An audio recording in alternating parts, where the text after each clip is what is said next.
Hi hello नमस्कार, मी Neha Hardas. Culture कथा या आपल्या यूट्यूब चॅनलच्या या व्हिडिओमध्ये तुमच्या सगळ्यांचं मनापासून स्वागत. आज आपण सुरू करतोय एक नवीन व्हिडिओची सिरीज, चित्रांची गोष्ट. तुमच्या माहितीमध्ये साधारण किती प्रकारच्या प्राचीन चित्रकला आहेत? एक वारली पेंटिंग ते तर तुम्हाला माहितीच असेल, दुसरं कलमकारी असेल, मधुबनी असेल.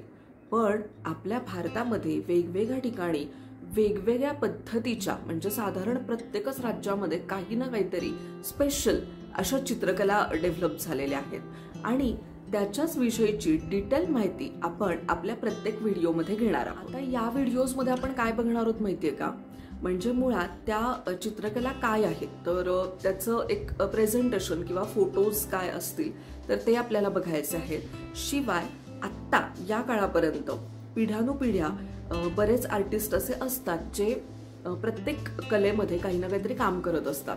तर अशाच या वेगवेगळ्या चित्रकलांमध्ये अजूनही काम करणारे आणि शक्यतो पिढ्यानुपिढ्या काम केलेले किंवा ज्यांना अवॉर्ड्स आहेत, म्हणजे नॅशनल अवॉर्ड आहेत, किंवा ज्यांची चित्र खूप चांगल्या पद्धतीने भारतामध्ये किंवा भारताच्या बाहेर सुद्धा गौरवली गेलेली आहेत, तर अशा लोकांचं काय म्हणणं आहे या कलेबद्दल आणि त्या लोकांना खरोखरी ती आर्ट विकताना कुठले प्रॉब्लेम येतात, हे सगळं आपल्याला या सिरीजमध्ये बघायचं आहे.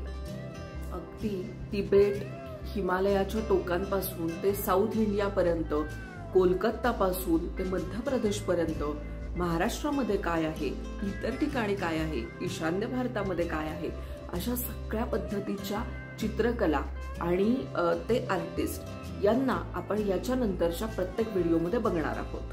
तुमच्या माहितीमध्ये जे कोणी असे आर्टिस्ट असतील ज्यांना पेंटिंगमध्ये खूप जास्त इंटरेस्ट आहे किंवा जे लोक इतिहासाची किंवा कलेची माहिती घेतात, तर त्या लोकांपर्यंत हे व्हिडिओज नक्की शेअर करा, तर त्यांनाही काही माहिती मिळू शकेल आणि आपल्या चॅनलला सुद्धा काही अभ्यासू किंवा जे कलाप्रेमी लोक आहेत तर त्यांचं थोडं प्रेम आणि प्रतिसाद मिळू शकेल. तर नक्की शेअर करा.